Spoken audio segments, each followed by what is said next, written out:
Indiana. This is Fever Replay. City lights glow through the radio waves. Chris got the stats and Keisha got shade. Talking every turnover, every deep three. Laughing when the refs miss what everybody sees. Cold drinks hidden by the microphone stand. Box score printed and crumpled in their hands. One game felt smooth, one game felt rough. One fast break away from we've seen enough. Fever Replay, break it down slow. Friends, Fever fans, welcome back to another Fever Replay podcast, your home for a weekly breakdown. Well, kind of. We took a week off last week. It was Memorial Day. That's an important day. So, there you go.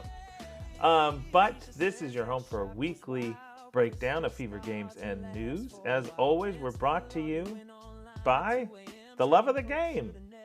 Sometimes you lose by a whole lot of points for the love of the game.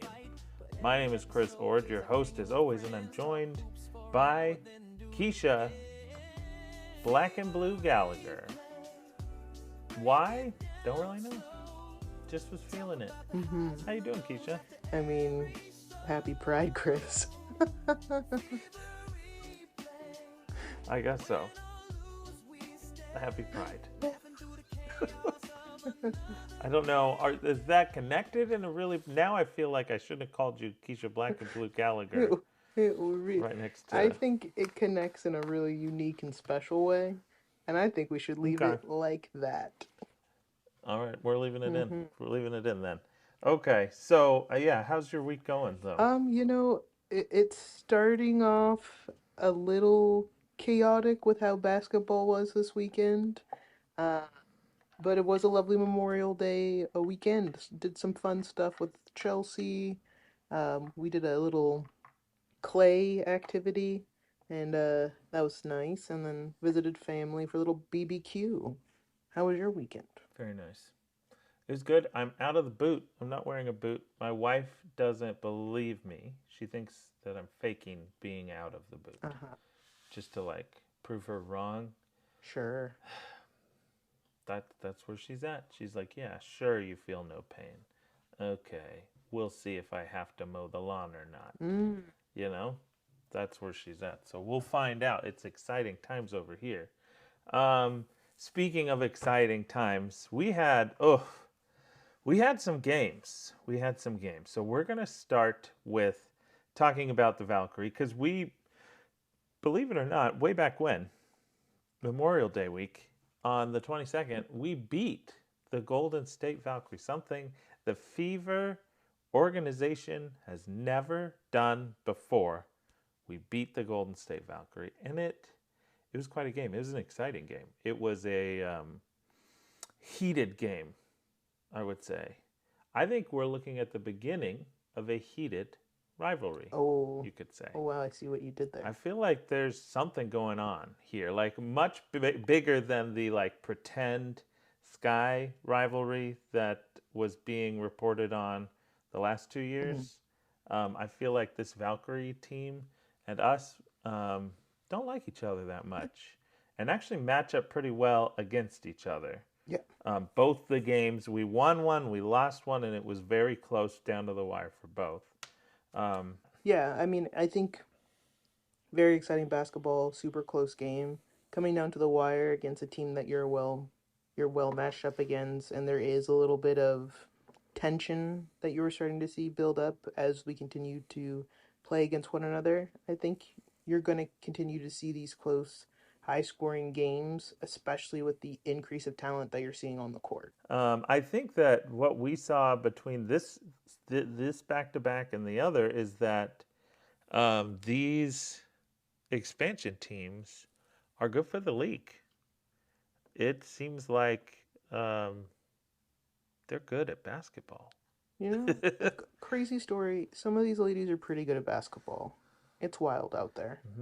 And, I mean, this is a little bit of a sidetrack, but I think what we're seeing this year, and it's happening on a level that I think is going to increase attention a lot faster than we anticipate, is when you have so much talent sitting behind so much talent, you're not even aware of how much double doubles are sitting on the like how many double doubles are actually sitting on the bench. Like how many potential um crazy 30% 3-point shooters you have who are never shooting the ball because they're shooting behind other 35% 3-point shooters. But now that you are being forced to protect your roster as we continue to have these expansion teams come in, you're seeing these trades and you're seeing these teams, pool and select, and you have certain players like Chelsea and I were just talking about this before we started recording. Jessica Shepard in Dallas is having a phenomenal season. She did great for Minnesota last year, but she was starting behind Collier. You're not going to get a lot of minutes on someone who's that in that incredible shape. She's not sitting Yeah. unless she's in foul trouble. But now that she's starting in Dallas, she had a triple double already this season. Mm-hmm. So yeah, I mean, very exciting stuff to see. Valkyries now being in their second season officially. What does that expansion look like? And is there a true rivalry here? And what does that mean for the Fever as they continue to build up from, kind of figuring out what does this team look like? Who are they going to be able to continue to keep as they build up towards this, super team that they hope to have available for another push towards a championship. Yeah, I see when I look at this Valkyries team and the Fire team together, and how they both provided, even in our win, it was a tough win. It wasn't one that was guaranteed right until the very end. Mm-hmm. And we've talked about this before. We definitely have a height problem in our current roster. Yeah. 100%. The fact that our two best players are not tall players is an issue, I would say. I don't think, is there another team? Like, I'm curious. I can't think of another 1-2 duo that are both undersized. Caitlin's not necessarily undersized. That's strong. She's mid-sized. But we don't have a... She's a nice mid-sized sedan, but who are the Mini Coopers out there? Like, is there one that doesn't have... Is there a 1-2 punch where there isn't a tall person in it? I mean, it's just so rare. You have like it's a small big combo, and or sometimes it's a trio. Sometimes you have a series of shooters. Yeah, because we have a trio or a third. It's hard to tell who's the third best, but I think in many games it's Caitlin and Mitchell are kind of our 1-2 in many games. Often Aaliyah is easily in the top 3. Sometimes she's our number 1, depending on the game.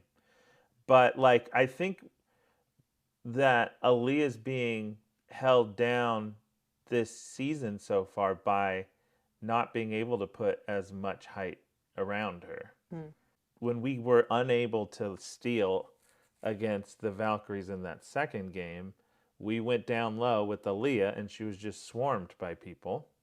And she seemingly, the thing that really sucks about that, like her biggest mistake was not kicking it out because she was getting swarmed. She should have kicked it out. It was a high intensity moment.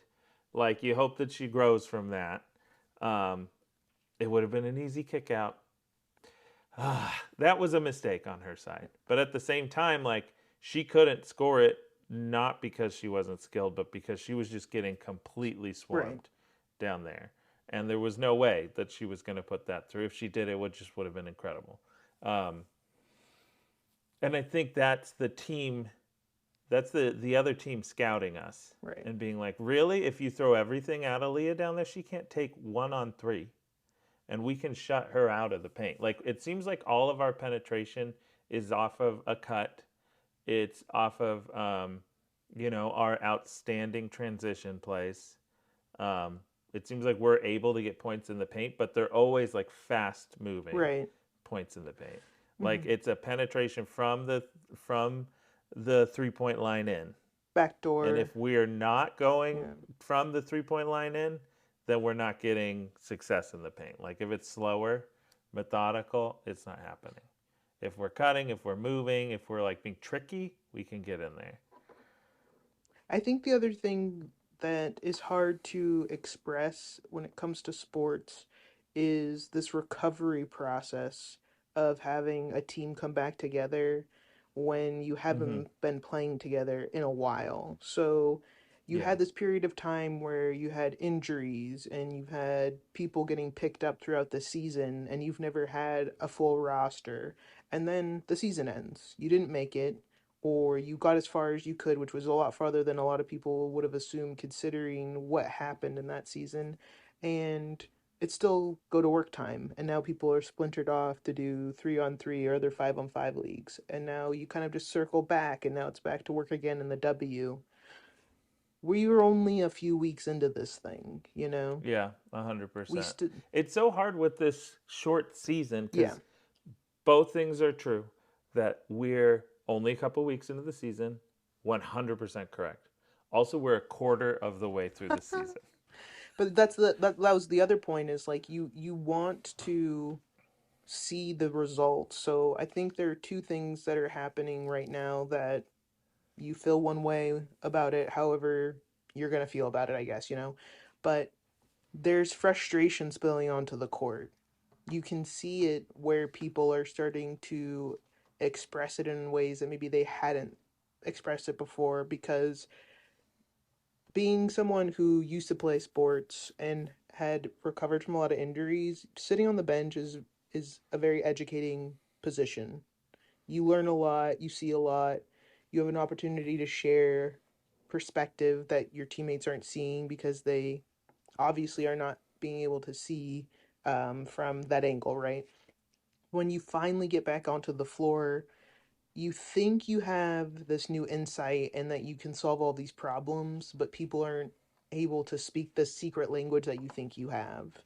But your body Mm-hmm. is not, 100% there, or you're still in recovery mode, or you're on limited minutes, or whatever it might be. And as much as you want to win, there still has to be an element of respect towards you, towards your teammates, towards your coaches, towards the game. And I think we have to like keep that in mind, especially when it comes to women's sports, because you so quickly can leave a bad taste in Mm-hmm. someone's mouth and ruin it for everybody. And I think Mm-hmm. that's the danger that comes with being, You don't have as much benefit of the or doubt. any, like if you do Or something any. wrong, Correct. Yeah, yeah, yeah. like the rope that they're lending out, the little slack that you're given is so short, and they're so ready to cut it. So any any slight, any possible mistake that you're making, when it can be viewed and twisted in the media, or it can be slapped or assumed to be it's taken one type of way or another, it's very difficult to then course correct. So I get it, it's frustrating. This isn't where anybody wants to be if you're not on a winning record, or you thought that you were going to be shooting a higher percentage. I get it. However, all you can do is work hard, so be in a place where you're supporting your team and your coach, and you have to set that example that you're a professional athlete, and you can't forget that cameras are on you. It's not always a choice, it's not always fun, but that's the reality of the situation. Yeah, and I do feel like it's really important to remember. And I don't know, this isn't the excuse podcast, but just this is what we're talking about, is if you think of the last 3 seasons, you know, the first one we were trying to install Caitlin and it took a while and no one was really too worried that we weren't getting wins, especially because the year before we were one of the worst teams in the league. So it really wasn't that big a deal. But then the second half, they just started kicking into gear, and everyone was like, these people are crazy. This is really cool. We're all excited for next year now that like everything is clicking, you know? Mm-hmm. We get a new coach. I think that was a good call, but we get a new coach. We start going, things are good. Caitlin's gone. Whoa. Okay. Like, what do we do now? somehow we cobbled together a team in spite of losing, like, I think by having the largest roster of played players that year, and maybe of any year, I don't remember now because it was last Ever year. at this point? I think it might have been ever. Somehow we make it almost to the finals. Yeah. Crazy. So it was like, and then now here we go. Everyone's healthy. Who are we? New roster, whole new league with the crazy free agency season. So it's just been 3 years of like completely starting fresh, building up something nice, start fresh again, build up something nice, start fresh again. So yeah, no consistency whatsoever for the team through almost no fault of their own. Almost no fault of their own. I'll say that. With that, let's jump into, gosh, just a travesty of a game versus the Fire. We got walloped by the Fire. Now, to be fair, I think that they fit right into our problem, which is like they're a bunch of very talented, tall people. Like, that's what it is. Like, and it kind of makes sense if you think about one of these expansion teams. Like, you don't get to pick the best from everybody, but you do get to pick a starter from everybody. You're going to just pick talent, height. You're just going to go for, like, metrics and be like, I'm going to pick people who know how to play their position, have a good, like, physique behind them, are in great shape, ready to win right now. And that's what they look like. And it's like we're sitting here in a rebuild-ish. I mean, you know, in the context of life, a rebuild. And they're sitting here in a rebuild, but their team was built for a rebuild. Ours is trying to rebuild while like being like championship? Championship maybe championship. Who knows? We don't know. We'd like it. And they just blew the socks off of us. And like they were good, but I saw a lot of our players. I mean, I texted the group chat, like, and I've never said anything close to before. I said, let me quote it, because I never say this, just for the record. I'm a big fan. But I said, Mitchell is trash right now. Oof. She looks rattled, which was true. I'm like, get that woman off the court. Like, nothing like the Mitchell we know. I think it was like midway through the second quarter. She cleaned it up. We didn't clean it up. She got better. I was getting ready to text you like, oh, okay, things are looking good. But no, they weren't. They never really looked good the rest of the game. It was one of the most bizarre games I've seen for them. But it wasn't, I mean, Mitchell did look rattled, but also like Boston, I don't know. It just, by no means is Mitchell the fault. Like, no. I say that to highlight how different we looked than we've ever looked. But by no means was this Mitchell's fault that we lost the game. But you know, I mean, if you have ever heard my opinion on what I think is strong for Indiana is running your offense through Boston, but I felt like don't get the ball to Boston.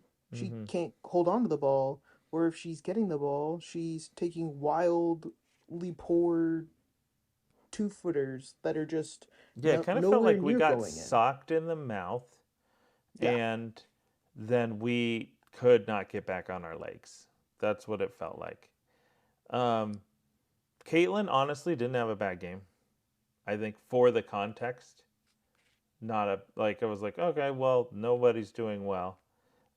Aaliyah and Mitchell were totally out of it.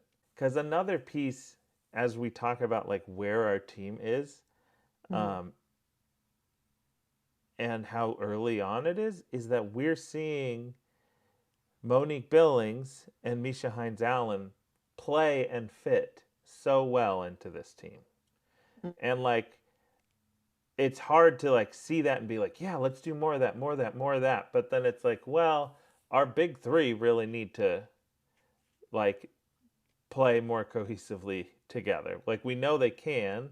We know there are stretches where they're like an unstoppable trio.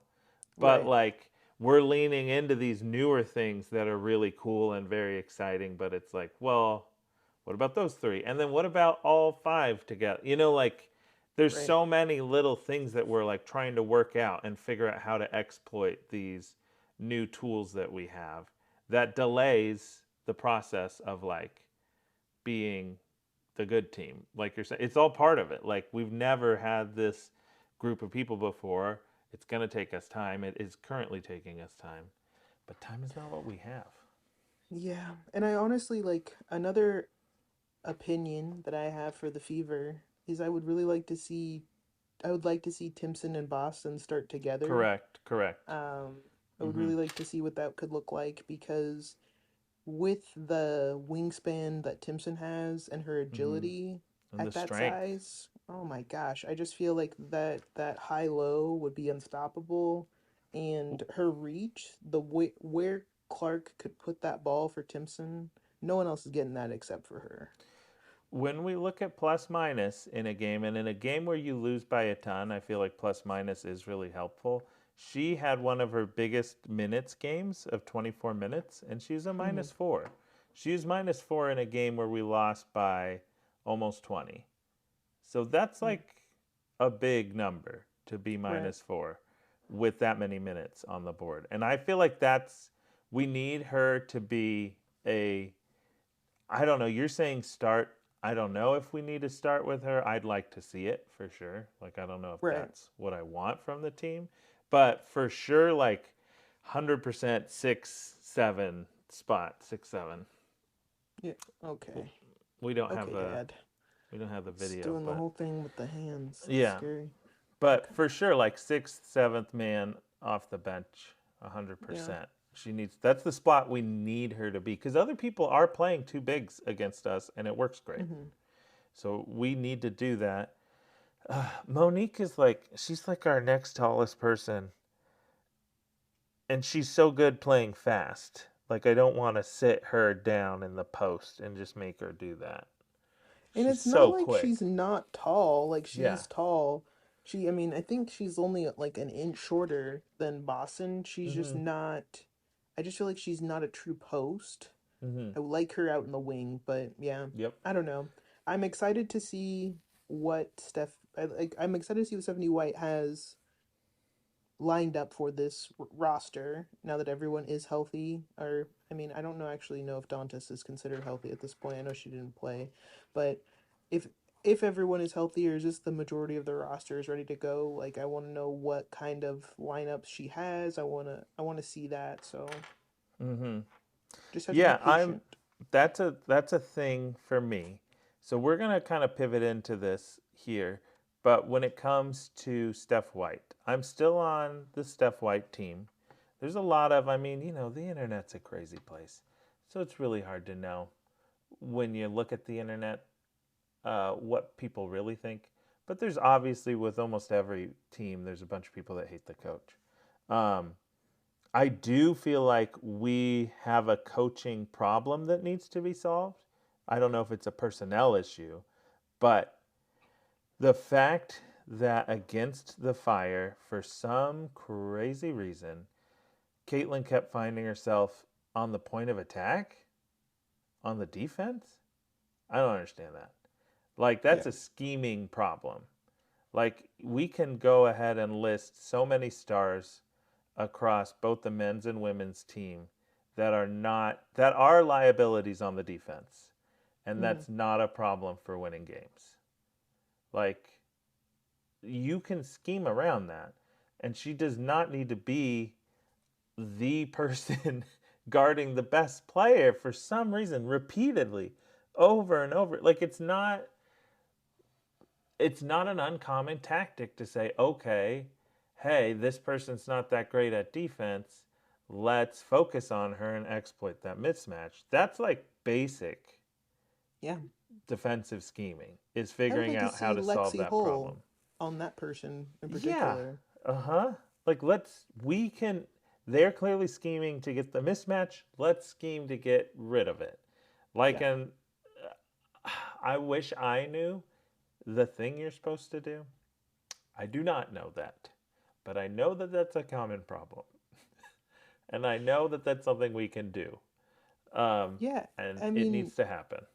they so I don't I don't know if you want to like have this conversation again. I'm just kind of going with the flow of the topic, but Hmm. I think this is like this is my this is the part of the Caitlin Clark like show that bothers Hmm. me is I think the problem with having a superstar that at this level is that sometimes it's really hard to rein in the superstar. Hmm. Like it's very difficult to course correct, and I think having had the opportunity to see Caitlin in Iowa, which was really special, and I'm really glad I got to see her in college.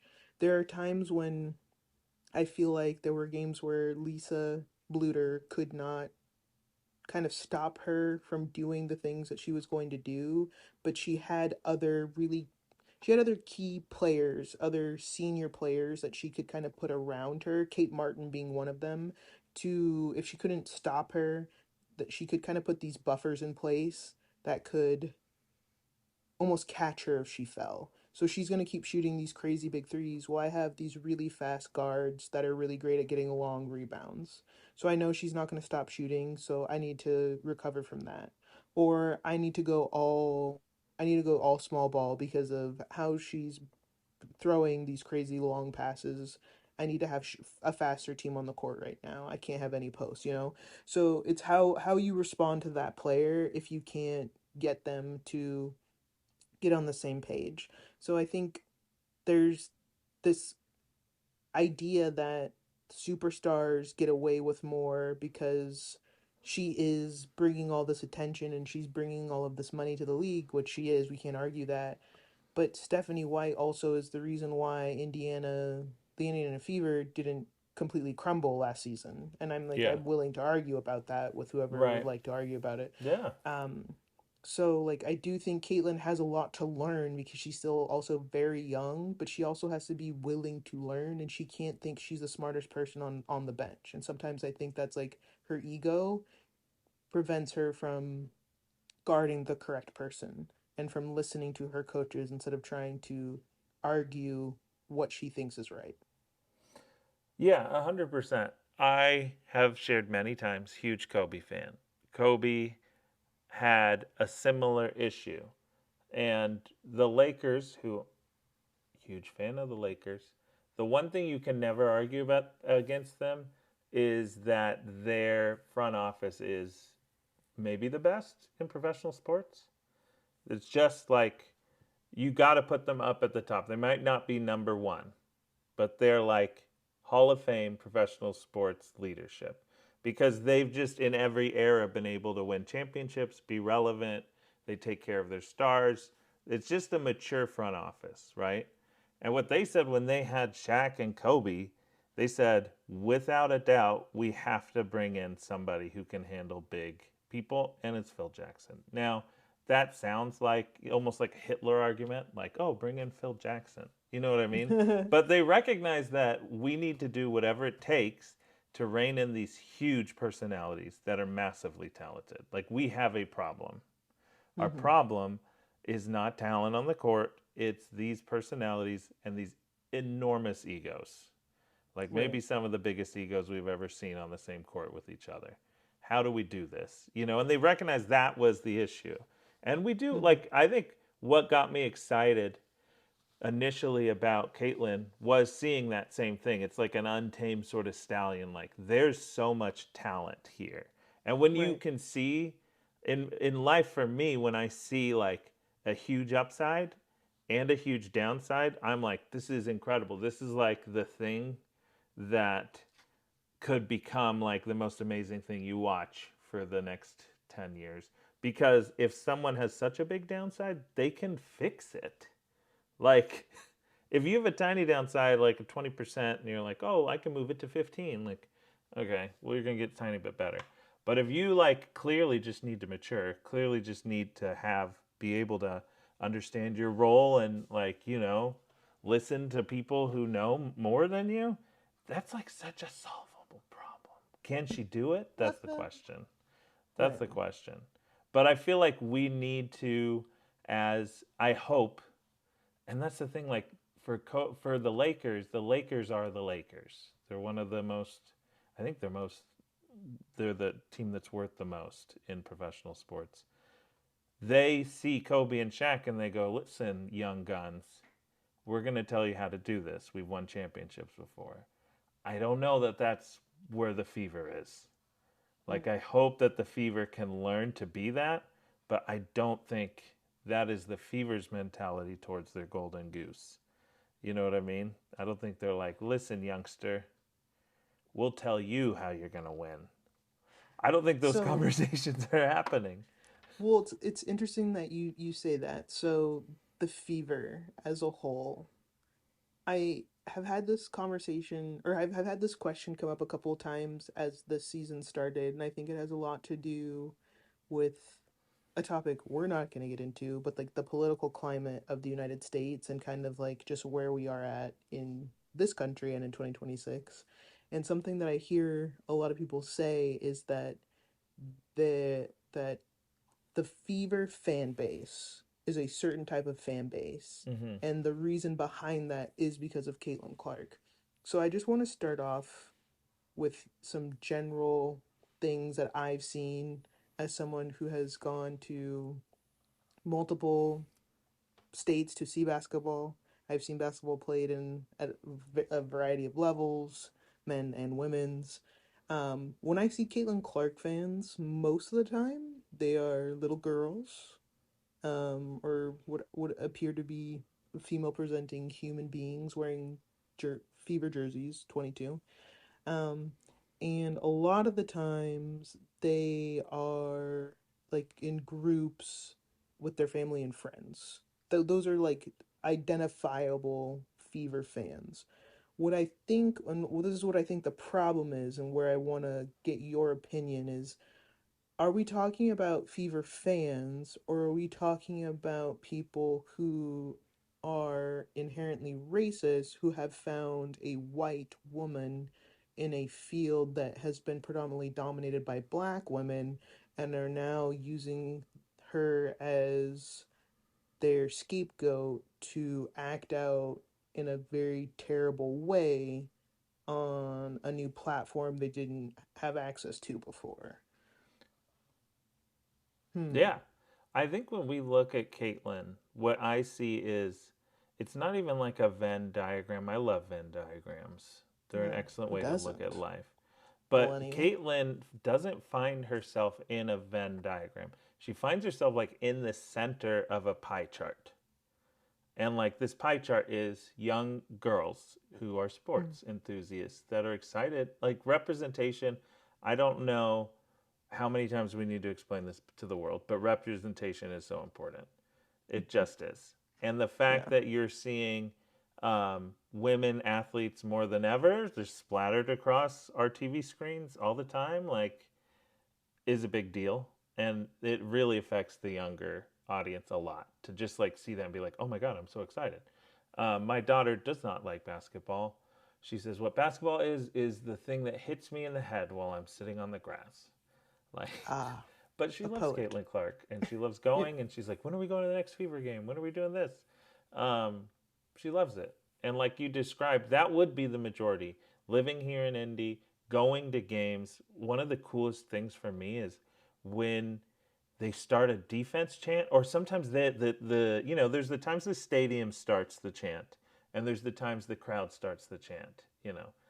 There are times where the crowd starts the chant and you hear it at an octave that I've never heard at like a professional or collegiate sports game. It's like this higher, like defense, and I'm just like, it gives me chills because it's like that's so cool to be in a building like this, and it's not like a bunch of grown, middle-aged men shouting at the top of their lungs. It's like a bunch of little girls and their families. It's the coolest thing, right? So that's one of Right. the pie charts.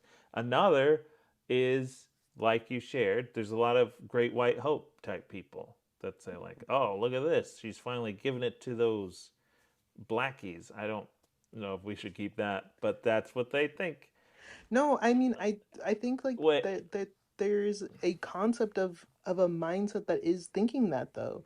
That's like there's this weird racist mindset that's like, finally, a white person. Yeah, finally. I told you. I told you. Look at Yeah. her. She's doing. I've told everybody. So that's like one of the pie charts. Another pie Mm. chart is mainstream media trying to find out how to monetize this thing. Like they're like, hey, there's this up and coming thing. Like that's how our economy works. If you can grab the attention and you can monetize it, you're going to be big. All of these different personalities, they're like, oh, I could be the person that has all the stuff on the W because no one else is like, there's a bunch of careers and lots of money riding on the airtime that the WNBA is getting. And it's Right. not, yeah. And then there's the other pie chart of just like the basketball enthusiast that's has been around all the time and says, wow, Caitlin's really great at basketball and this is really fun. Like I'm enjoying this. There is a wave of Caitlin Clark enthusiasm and it's kind of making some of the stuff I like better. I like that. And then there's like the haters. There's always haters. And like there's like good hate and bad hate. Like I actually really get it when the opposing teams, like I don't like people getting hurt, but whenever someone's like, "Oh, I don't understand why these girls don't just like she's raising she's raising the tide and you know, it raises all boats, yada yada." I'm like, "It's because the person on the other side is a professional athlete who's really good at basketball and when they wake up in the morning, they don't look in the mirror and say, "Caitlin's coming to my city. I'm going to roll out the red carpet for her." No, Yeah. like on their mirror, it says kill this little white chick in a non racist way, just in a Yeah. normal, sportsy way. Like Just she's just coming going into to my work. town. I'm going to destroy this girl who thinks that she owns basketball. That's like the Right. very healthy hate. Not really Normal. hate, it's competitive, it's Yeah. normal. And then there's the other hate that's like, how dare she come in here? Who is she? The opposite side of there's both sides of racism pointing at Caitlin Clark because I consider myself an ally to minorities and to LGBTQ, pretty much all the people that don't have the power. But at the same time, you know, we all are a little racist, and she's white, so there is that side too. And I say it's like a Venn diagram because I just described so many completely different people that all Right. have a reason to be like focused on Caitlin Clark news. And whatever Yeah. happened, is she doing good? Is she doing bad? Is she hurt still? What did she say? What didn't she say? What did she what like all of those people are focused on it. And it's like none of them even like intersect with each other. They don't talk to each other. They have nothing to do with each other. And so you get this like crazy ecosystem around her that is like, oh, I don't like it. I like it and I don't like it.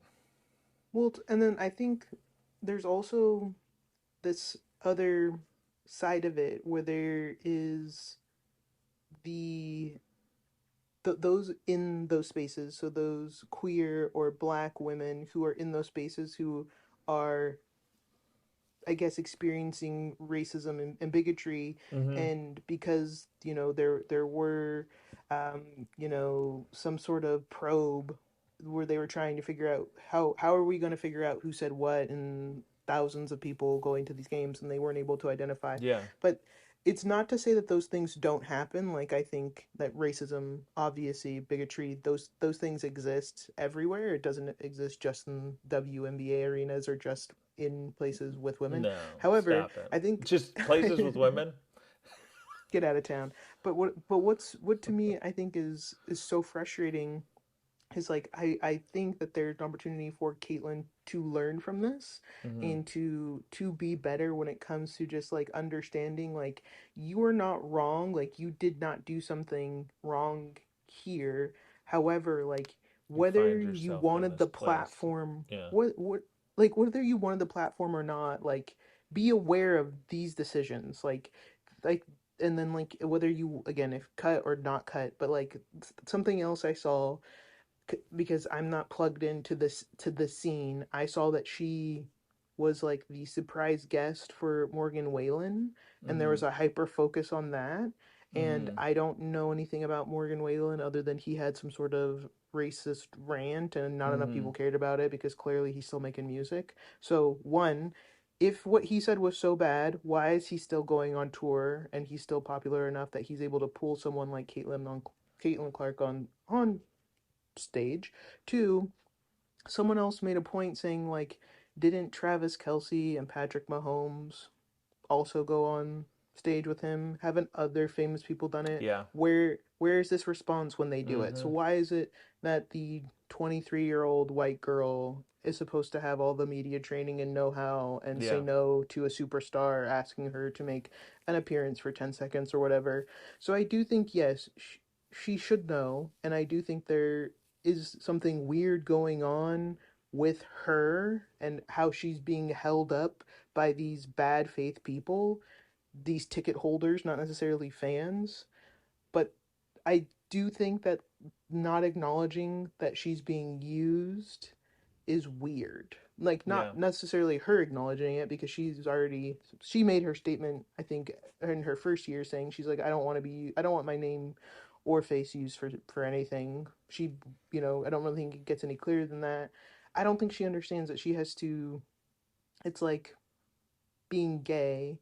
These women constantly have to come out. You constantly have to Mm-hmm. experience your queerness in that capacity. Right. Being a straight white woman in a queer black space like this, you Mm-hmm. constantly have to come out as an advocate, because you are going to Right. hear people say these weird things and think that you're going to be an Mm-hmm. ally to them, and you have to go above and beyond to be like, Right. no, that is not something that I believe in. That is not my philosophy. I don't support that.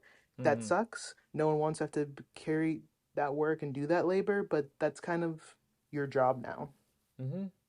Yeah, and I 23-year-old. think that's the crux of it. Like, me and my family are working on this. We're currently in this. Uh,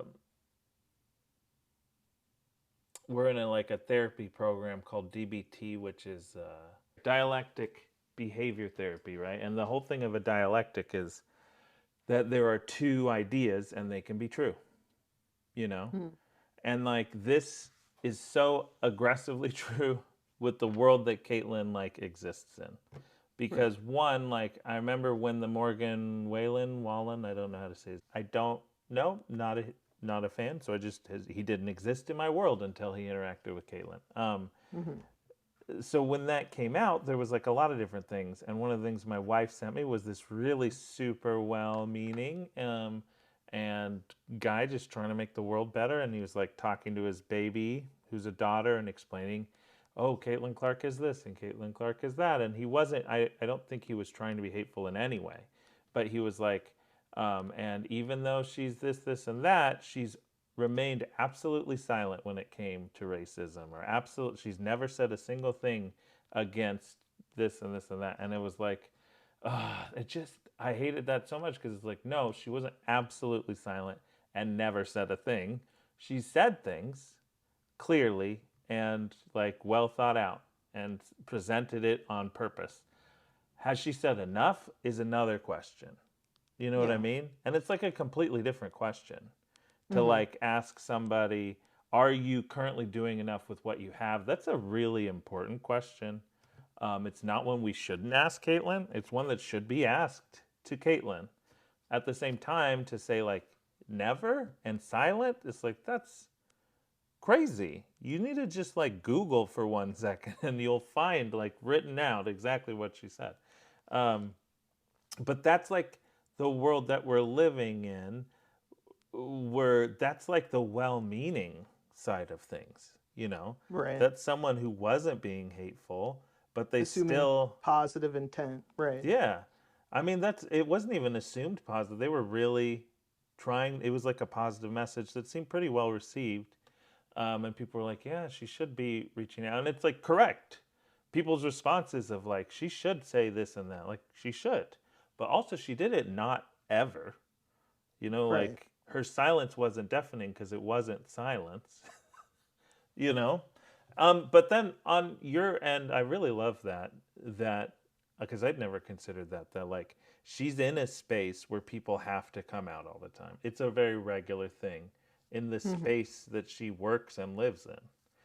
So to require her to come out regularly, because like, with these women, they don't have to just come out once. Like, if Paige is out there doing ads, she might at some point during that shoot have to like inform the people like, hey, I'm gay. Like, the thing you're asking me to do doesn't make as much sense. Can I do it Right. like this? Like that conversation could very easily happen for Paige. Not going to have to happen for Caitlyn in her scenario. Right. So yeah, no, I like that concept a lot, and I doubt. I don't know. It's hard to know. This is the whole thing. Like, we don't get to know if she gets presented that argument, you know. Right.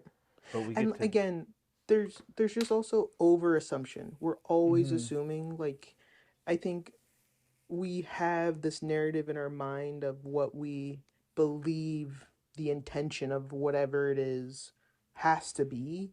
And I mean, I've seen a lot of footage of Caitlyn arguing with coaches on the bench, and like, to Mm-hmm. me, those were all, that was just a big nothing burger. Heat of the Same. moment.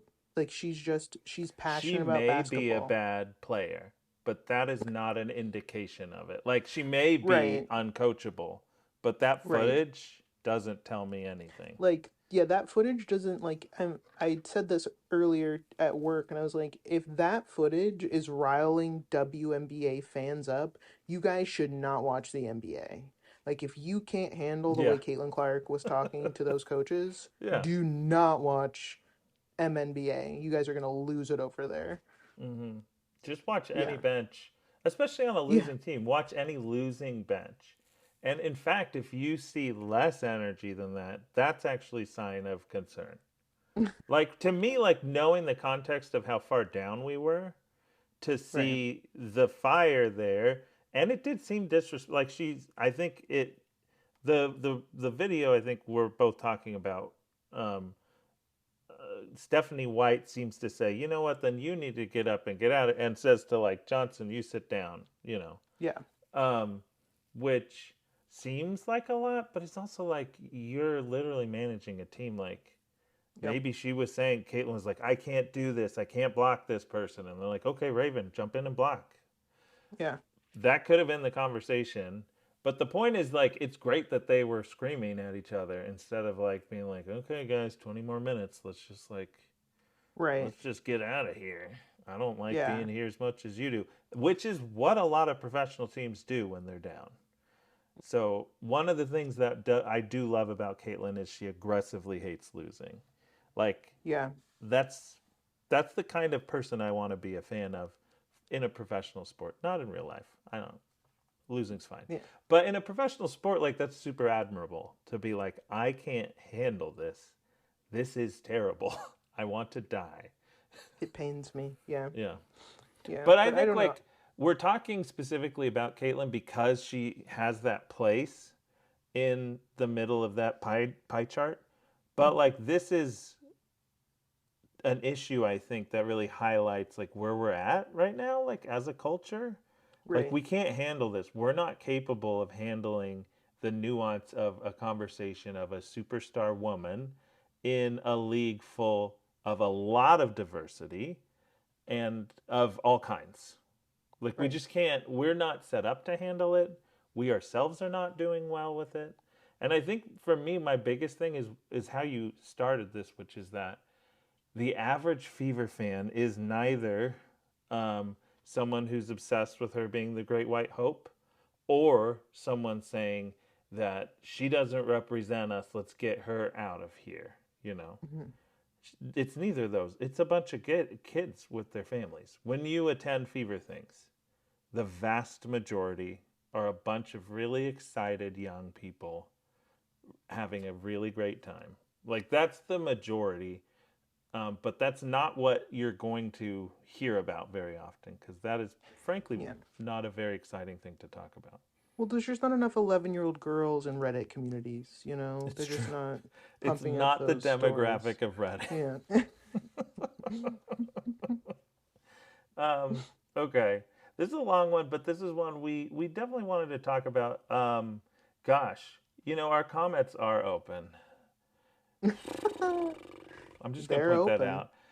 You can get in there if you want to get in there. But I think me and Keisha wanted to talk a little bit about this section of the sport because it's a big part of the sport, and it was kind of something where it's like, well, we want to talk about basketball. That's kind of our stated goal of Fever Replay is to focus on what's happening on the court.